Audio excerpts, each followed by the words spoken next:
Je vous rappelle ce texte de Matthieu 16, 18 où Jésus s'adressant à Pierre lui dit « Et moi je dis que tu es Pierre et que sur cette pierre je bâtirai mon église. » Et nous allons voir à quoi est comparée dans les Écritures par différentes allégories ou images l'église de Jésus-Christ. En résumé, je rappelle que dans l'esprit de beaucoup de personnes, l'église se résume à un bâtiment. Lorsque vous parlez aux gens d'église, eh bien, ils voient un bâtiment. Cependant, je suis heureux de vous annoncer que l'église, c'est vous et c'est moi. Nous sommes les pierres vivantes. L'église de Jésus-Christ en Afrique se réunit sous des baobabs. Mais elle est l'église de Jésus-Christ. En Chine, elle se réunit en cachette dans les maisons parce que cette église de Jésus-Christ faite de pierres vivantes est persécutée et n'a pas le droit d'exister officiellement, ce qui ne l'empêchera jamais d'exister officieusement. Elle est belle, elle est forte et elle est de plus en plus puissante en Chine. Jésus est venu bâtir son église. Le bâtisseur, ce n'est pas vous et moi, ce n'est pas Pierre. Le bâtisseur, c'est Jésus. Cependant, Jésus a choisi de bâtir son église avec Pierre. Et Pierre sera le premier, après le départ du Seigneur, qui, visité par le Saint-Esprit, prêchera l'évangile aux Juifs. Et là, plus de 3000 se donneront en un seul jour. Mais Jésus a continué à bâtir son église au travers des siècles avec différents hommes, différentes femmes dont nous faisons partie. J'aimerais voir différentes allégories utilisées pour parler de l'Église dans la Bible. Et chacune de ces allégories nous aidera également à comprendre quel est le rôle et la fonction de l'Église. Les gens parlent légèrement de l'Église. Très souvent, on critique même l'Église, mais on oublie qu'on est partie intégrante de cette dernière. Et que lorsque je critique l'Église, en fait, je commence à me critiquer moi-même.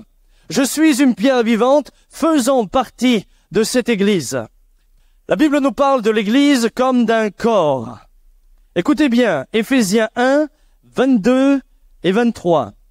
Dieu a mis toutes choses sous les pieds du Christ et il l'a donné à l'Église comme chef suprême. L'Église est le corps du Christ, c'est en elle que le Christ est pleinement présent, lui qui remplit tout l'univers. Non pas seulement dans les bâtiments, c'est en elle, l'Église de Jésus-Christ, qu'il est pleinement présent. L'apôtre Paul va développer cette pensée de l'Église corps au travers d'1 Corinthiens chapitre 12. Et là, il nous sera dit que finalement, nous sommes différents membres et plusieurs membres, mais nous ne formons qu'un seul corps. En fait, cela nous amène également à accepter toutes nos différences. Mon frère, ma sœur, c'est pas parce que tu es une main que tu peux rejeter le pied. Et c'est pas parce que tu es un pied que tu peux rejeter le nez. C'est pas parce qu'il te ressemble pas et qu'il n'a pas la même fonction que toi que pour autant il n'a pas sa place. Nous avons tous notre place dans le corps. Mon frère, ma sœur, est-ce que tu te réjouis d'avoir des mains?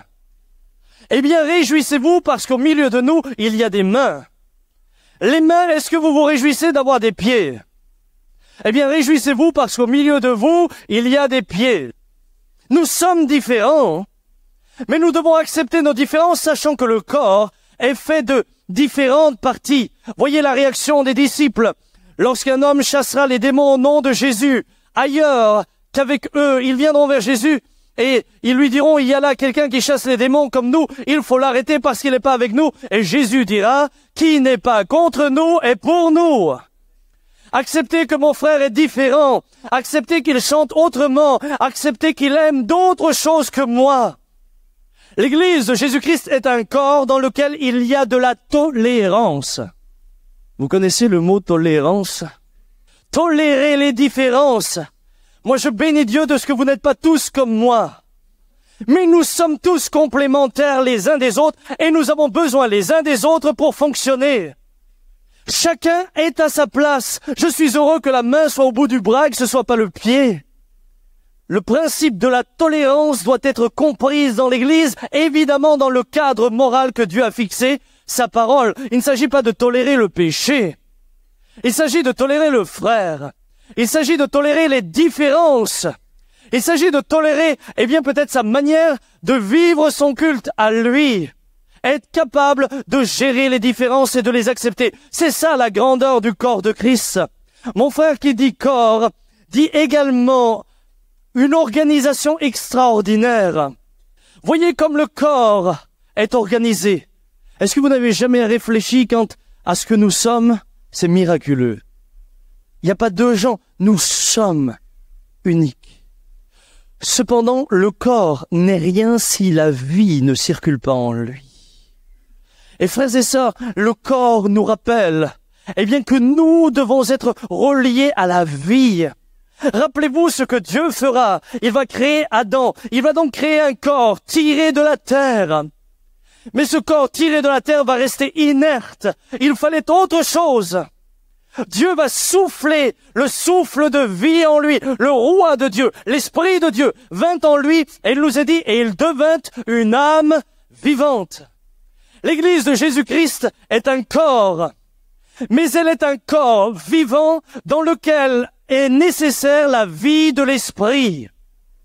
C'est la vie de l'Esprit, c'est le roi de Dieu qui rend ce corps vivant. Sinon, nous serions une organisation. Un jour, quelqu'un disait d'une église, elle est tellement bien organisée que si Dieu venait à mourir, on ne remarquerait même pas qu'il n'est plus là.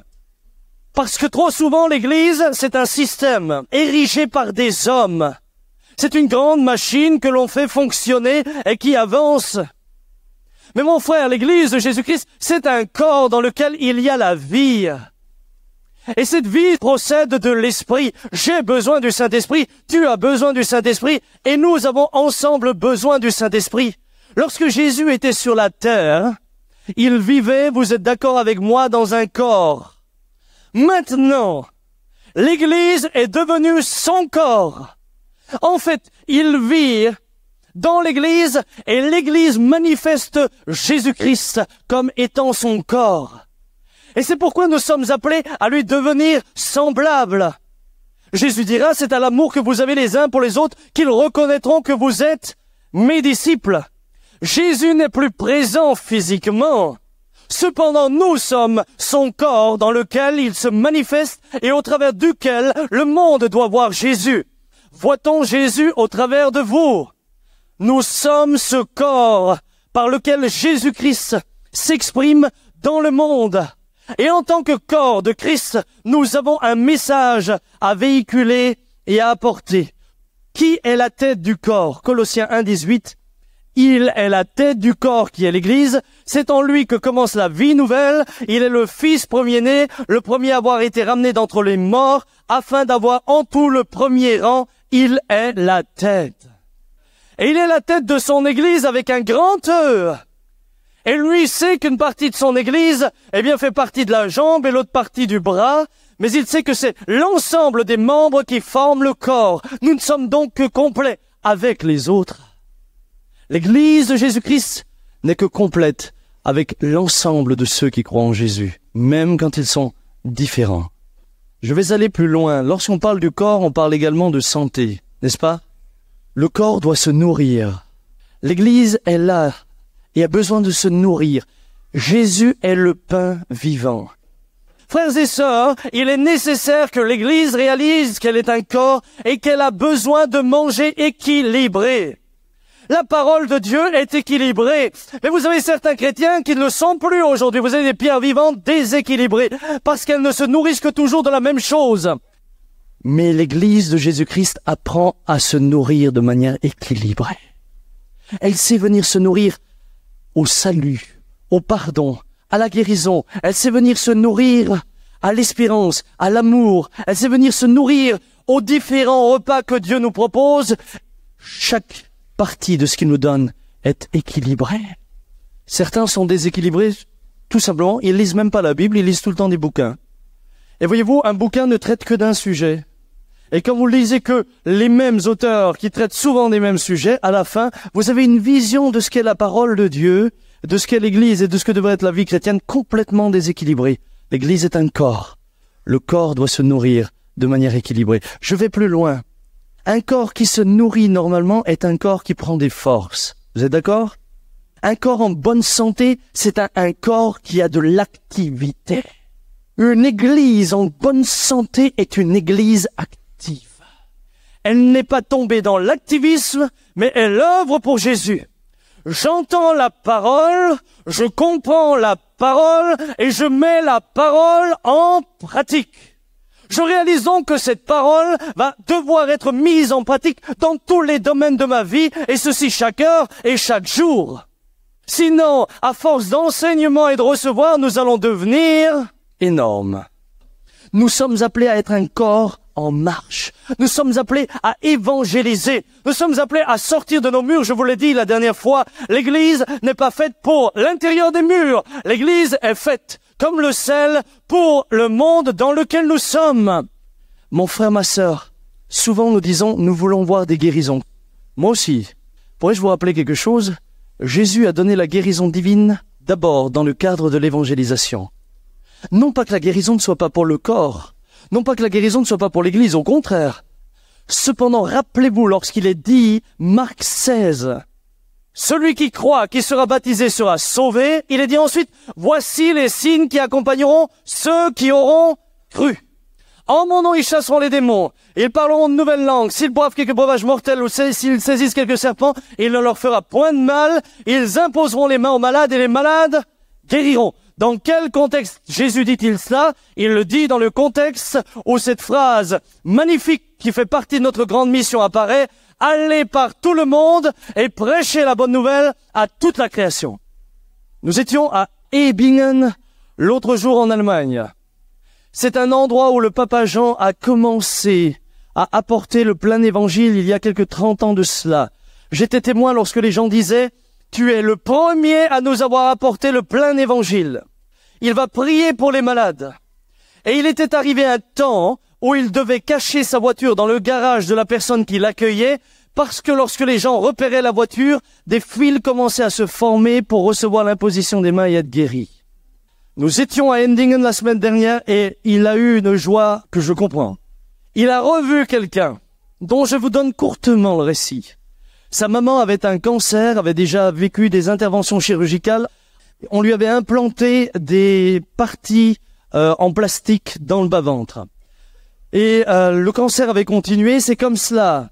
Et bien que désespérée, elle est arrivée. Il a prié pour elle, cette femme ne connaissait pas Jésus, et elle a été guérie.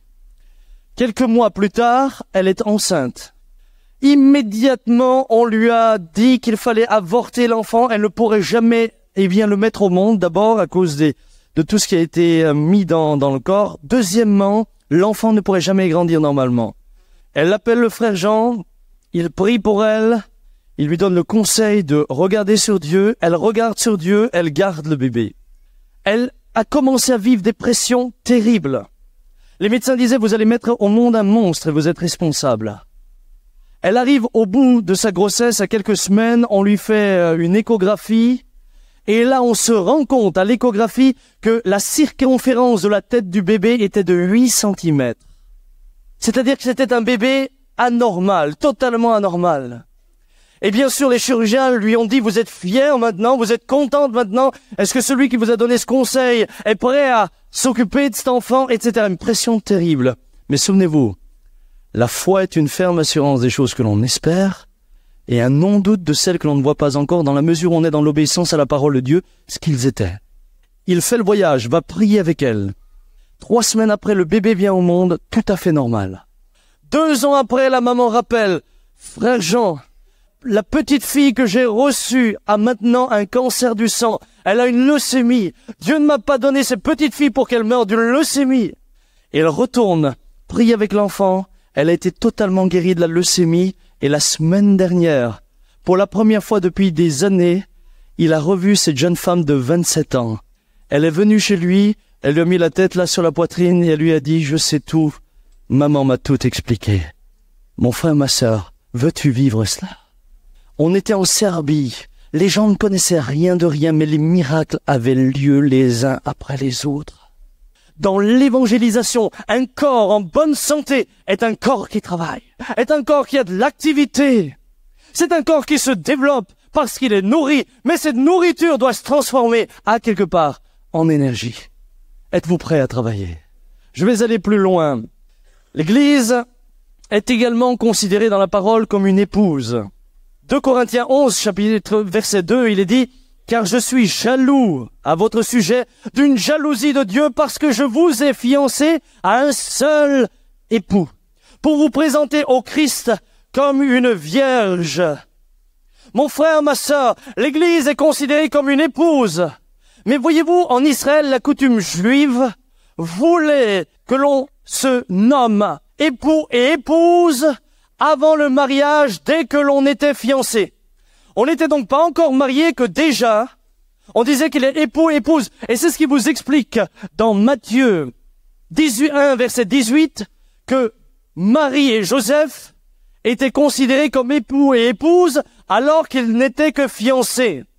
Pourquoi font-ils cela? Tout simplement pour montrer l'importance de s'unir à quelqu'un et la détermination de rester fidèle à l'alliance qu'on a contractée, même si je ne suis pas encore marié. Nous sommes dans une société dont le flirt est l'apanage. Et aujourd'hui, quand je dis le flirt, c'est finir au lit, hein. Il y a 60 ans. Mais rien que... Et puis ensuite, ça a été les années où la télévision est apparue et on voyait cela constamment. Mais dans la réalité, les acteurs ne le faisaient pas. Et puis c'est allé plus loin, est arrivé mai 68, et là c'était la libération de la débauche. Et aujourd'hui, quand deux jeunes se fréquentent, ils n'ont parfois même pas encore fini de se connaître depuis 2 heures que déjà ils couchent ensemble. Mon frère, ma sœur, et vous les jeunes qui êtes là, rappelez-vous que la parole de Dieu est claire. Lorsque je fréquente, ma fréquentation doit être sérieuse. Je n'ai pas le droit de me moquer d'une fille, ni le droit de me moquer d'un garçon. Que dans certaines situations exceptionnelles, il va mieux rompre, je peux le comprendre. Cependant, l'engagement, lui, dès le départ, doit être sérieux. Dès le départ, rien ne doit être fait à la légère. Nous sommes l'épouse de Christ. L'Église doit être pure et sans tache. Lorsque vous pensez à épouse, à quoi pensez-vous? Paul fait un parallèle entre l'Église et Jésus-Christ dans Éphésiens 5, 23, 30. Et voyez-vous, lorsque je sais que je suis fiancé, je sais qu'au bout, il y a un mariage. Moi, je sais, nous avons été 4 ans fiancés. Et dans ces 4 ans, ça a été une bonne période de formation. Et voilà ce que dit Jean dans l'Apocalypse. Réjouissons-nous, soyons dans l'allégresse et donnons-lui gloire, car les noces de l'agneau sont venues et son épouse s'est préparée. Il lui a été donné de se vêtir de fin lin éclatant et pur. Le fin lin, ce sont les œuvres justes des saints. L'Église n'est pas seulement un corps qui se nourrit et qui travaille, elle n'est pas seulement la manifestation de Christ sur la terre, corps de Jésus, elle est également une épouse qui se prépare au mariage. Et un jour nous partirons et nous vivrons les noces de l'agneau. Est-ce que vous aimez la noce? Moi j'aime la noce. Eh bien je me réjouis parce que devant moi il y a une fête extraordinaire dans laquelle je serai uni pour toujours à mon Sauveur.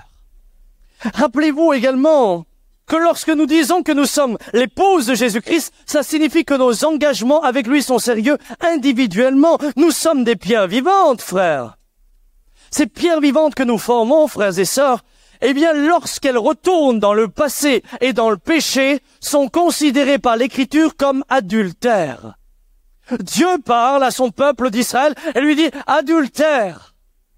Adultère pourquoi? Parce qu'ils avaient eh bien, à quelque part, tromper Dieu dans les engagements qu'ils avaient pris. Lorsqu'en tant que pierre vivante, je m'engage dans les eaux du baptême et que je reçois Jésus, ça signifie en d'autres mots, je vais être fidèle à mon engagement. L'Église est donc comme une fiancée qui s'engage à être fidèle, et c'est vrai individuellement. Le collectif n'est que le résultat de l'individuel, vous êtes d'accord? Il n'y a pas de collectif si les individus ne sont pas réunis. Et l'on ne peut pas accuser le collectif d'être coupable si chacun des individus qui composent ce collectif ne respecte pas son engagement. Mon frère, ma sœur, qui dit une épouse symbolise l'expression de l'amour. Mon frère, ma sœur, quand tu es amoureux ou amoureuse, tu te prépares pour le rencontrer, tu te fais belle. Mes frères, êtes-vous pas heureux que vos épouses se soient préparées ce matin avant de venir? Non, nous sommes, vous êtes, je me suis préparé pour le rencontrer. Lorsque tu es amoureux, tu te prépares. Je vais le rencontrer. Une épouse, eh bien, se fait belle. Elle aime dialoguer, elle aime parler avec lui. Pouvez-vous me dire, je suis amoureux de Jésus sans lui parler par la prière? Pouvez-vous me dire, oh, moi j'aime Dieu de tout mon cœur, sans lire les lettres qu'il vous adresse? Comment puis-je dire j'aime Dieu si la lettre qu'il m'envoie ne m'intéresse pas? Mon frère, ma sœur, tu as une lettre extraordinaire. Et Dieu, lui, il n'a pas lésiné sur les moyens, il t'en a écrit des pages. Mais dites-la, l'Église est donc une épouse qui se prépare, qui se fait belle. C'est là aussi le rôle de l'Église. Et c'est là aussi le rôle de l'Église locale, de préparer les uns et les autres à la rencontre de Jésus-Christ. L'Église se prépare pour cette rencontre et se fait belle par amour et non pas par légalisme. Eh bien, moi, je veux tout faire pour que nous, Église de Jésus-Christ, nous lui plaisions. Oh, que nous lui plaisions. On va aller un peu plus loin ensemble. L'Église est donc cette fiancée qui va rencontrer son époux. Dans Éphésiens 5, 27, il est dit « Afin de faire paraître devant lui cette Église glorieuse, sans tache, sans les taches du péché, ni les rides des cœurs brisés, des visages affligés par une vie de débauche, ni rien de semblable, mais sainte et irrépréhensible. » L'Église, c'est également une famille. Ainsi donc, vous n'êtes plus des étrangers, ni des gens de passage, mais vous êtes concitoyens des saints, membres de la famille de Dieu. Nous avons un même Père. Et lorsque nous prions enseignés par notre frère Jésus, nous disons ensemble, notre Père qui es aux cieux. Que ton nom soit sanctifié. À plusieurs reprises, lorsque vous regardez la parole de Dieu, il est dit que nous sommes frères. Dans Actes 21, 17, il est dit, à notre arrivée à Jérusalem, les frères nous reçurent avec joie. Acte 28, nous avons trouvé des frères qui nous prièrent de rester 7 jours. Matthieu 23, 8, mais vous ne vous faites pas appeler rabbi, car un seul est votre maître, et vous êtes tous frères. Mon frère, ma sœur, une famille, qu'est-ce que ça signifie? Ça signifie une identité, ça signifie des racines, ça rappelle un lieu de partage, un lieu de joie, ça rappelle un lieu où on fait des projets, ça rappelle un lieu où on aime retourner.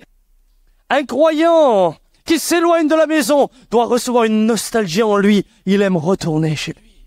Mais la maison, c'est aussi un lieu où l'on est formé et transformé. Est-ce que tout se passe parfaitement chez vous? C'est un lieu où parfois il y a des conflits. Enfin, chez vous, ça doit être merveilleux. Nous, on n'arrive pas toujours, hein. Parfois, ça chauffe. C'est un lieu où parfois on a des opinions différentes, des avis différents. Mais pour autant, on ne se sépare pas, on reste frères, on reste sœurs et on s'aime. On apprend à progresser ensemble. C'est un lieu où parfois il y a des corrections. Dieu dit que celui qu'il aime, il le corrige. La famille de Dieu, c'est un lieu où il peut y avoir des corrections et où la correction doit être acceptée. Une famille signifie aussi la correction. Dieu a-t-il le droit de corriger dans sa famille? A-t-on le droit d'être différent ou d'avoir un différent avec vous sans que pour autant vous ne laissiez tomber la famille de Dieu? Mais, dit Paul à Timothée, si je tarde, tu sauras ainsi comment il faut se conduire dans la maison de Dieu, qui est l'église du Dieu vivant, la colonne et l'appui de la vérité. Moïse, il est dit de lui dans Hébreu, il a été fidèle dans toute la maison de Dieu comme serviteur pour rendre témoignage à ceux qui seraient annoncés. Mais Christ l'est comme un fils sur sa maison. Nous sommes sa maison, si nous retenons fermement jusqu'à la fin l'assurance et l'espérance dont nous nous glorifions. Le temple de Jérusalem, il était appelé la maison de Dieu. Et il y avait un sacrificateur qui servait l'Éternel, qui offrait des sacrifices pour le pardon des péchés. Savez-vous qui est notre souverain sacrificateur dans la maison de Dieu que nous formons en tant qu'Église? C'est Jésus. Et c'est lui maintenant notre avocat auprès du Père. Une maison signifie un endroit où je suis à l'abri, un endroit où je suis protégé. Une maison signifie un repère. Une maison signifie énormément de choses. Je ne vais pas développer maintenant, nous n'avons plus le temps. Mais j'aimerais te dire, l'Église est une maison. Une maison dans laquelle je peux exprimer mes peines, mes souffrances, mes incompréhensions. Une maison dans laquelle, je peux être à l'abri de la tempête du péché qui sévit à l'extérieur, des pressions que je peux vivre sur mon lieu de travail. L'Église est une maison. Elle n'est pas seulement une maison, elle est également un peuple. Tite 2,14, il s'est donné lui-même pour nous afin de nous racheter de toute iniquité et de se faire un peuple qui lui appartienne, purifié par lui et zélé pour les bonnes œuvres. Savez-vous qu'il y a un parallèle extraordinaire entre l'Église, peuple de Dieu, et Israël, peuple de Dieu également. L'Israël est le peuple visible de Dieu sur la terre. Nous sommes le peuple invisible de Dieu sur la terre, quoique visible par l'expression de l'Église locale. Israël ressemble étrangement à ce que nous sommes. Israël tantôt était là, fervent, avec son Dieu, le servant, et tantôt il retournait vers leurs idoles. Tantôt ils avaient la foi, et ils voyaient Dieu à l'œuvre, et à peine avaient-ils vu Dieu à l'œuvre. La mer Rouge venait de s'ouvrir, ils venaient de la traverser, que déjà à Mara, ils murmuraient et se lamentaient. Et quand je regarde Israël, je me dis, mais le peuple de Dieu est le même. Dieu intervient, Dieu fait des miracles, Dieu le bénit, il suffit d'une contrariété, et le peuple murmure. Nous ne sommes pas meilleurs qu'Israël. Nous avons besoin de la grâce. Israël, un peuple dispersé par toute la terre, à qui Dieu fait une promesse. Je les rassemblerai à nouveau dans leur pays.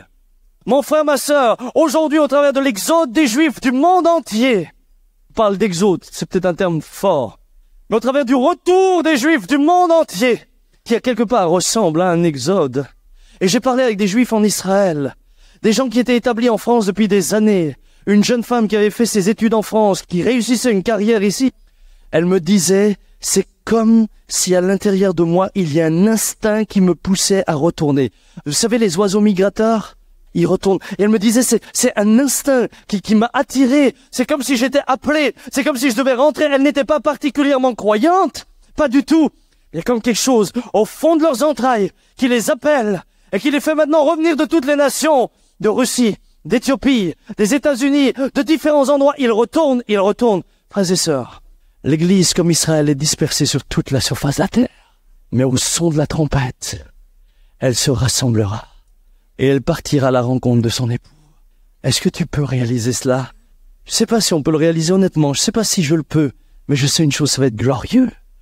Qui dit un peuple, dit une citoyenneté, dit une nation, dit un royaume, dit une fierté, dit une appartenance. Est-ce que tu es fier d'être chrétien? Aujourd'hui, je vois beaucoup de chrétiens qui marchent la tête baissée, comme si c'était une honte d'être chrétien. Je vois beaucoup de chrétiens qui parlent pas de Jésus. C'est comme s'ils avaient honte de leur roi. Il y avait un peuple qui a honte de son roi. C'est dramatique. Ils ont honte. Il y a une telle pression aujourd'hui lorsque tu dis que tu es chrétien, tu passes pour fou, pour retardé, pour tout ce que tu veux. Mais je suis fier d'appartenir à cette nation. Je suis français sur la terre. Mais sur la terre, je suis en même temps citoyen du ciel. J'ai un royaume, le royaume de Dieu. J'ai un roi, il s'appelle Jésus. Et j'ai une destinée glorieuse de laquelle je suis fier. Je peux lever mes regards. Mes amis, vous appartenez à un même royaume. Nous sommes concitoyens les uns des autres. Regardez ce que la Bible nous dit. Vous, au contraire. D'abord dans 1 Pierre, vous qui autrefois n'étiez pas un peuple, et qui maintenant êtes le peuple de Dieu. Vous qui n'aviez pas obtenu miséricorde, et qui maintenant avez obtenu miséricorde. Avant, nous n'étions pas son peuple. Maintenant, nous avons été greffés sur l'olivier franc. Israël est toujours son peuple. Dans certains lieux, et je mets le point là-dessus, on enseigne que l'Église a remplacé Israël. C'est faux. L'Église n'a jamais remplacé Israël. Israël restera le peuple de Dieu tant que la terre sera la terre. Mais nous avons été greffés sur l'olivier franc. Et nous sommes maintenant devenus, nous qui n'étions pas un peuple, également le peuple de Dieu. Et le jour où Israël reconnaîtra son roi, nous serons un seul peuple avec eux. Mon frère, ma sœur, la théologie de remplacement est ce qui a mené, les Juifs à être persécutés et exécutés dans des camps de concentration. Et il faut savoir que cette théologie du remplacement est encore aujourd'hui active. Et beaucoup de chrétiens, vous diront que non, les Juifs ne sont plus le peuple de Dieu, c'est nous le peuple de Dieu. Donc les Juifs, on peut les mettre de côté, c'est faux. Et je m'élève contre cela. Ils sont un peuple et nous avons le même Dieu. 1 Pierre 2,9, vous au contraire. Vous êtes une race élue, un sacerdoce royal, une nation sainte, un peuple acquis, afin que vous annonciez les vertus de celui qui vous a appelé des ténèbres à son admirable lumière. Pourquoi sommes-nous une nation sainte? Pourquoi sommes-nous un peuple acquis? Afin, il y a un objectif, que vous annonciez les vertus, les grâces de celui qui vous a appelé des ténèbres à son admirable lumière. L'Église est un peuple qui parle d'un royaume, c'est le royaume de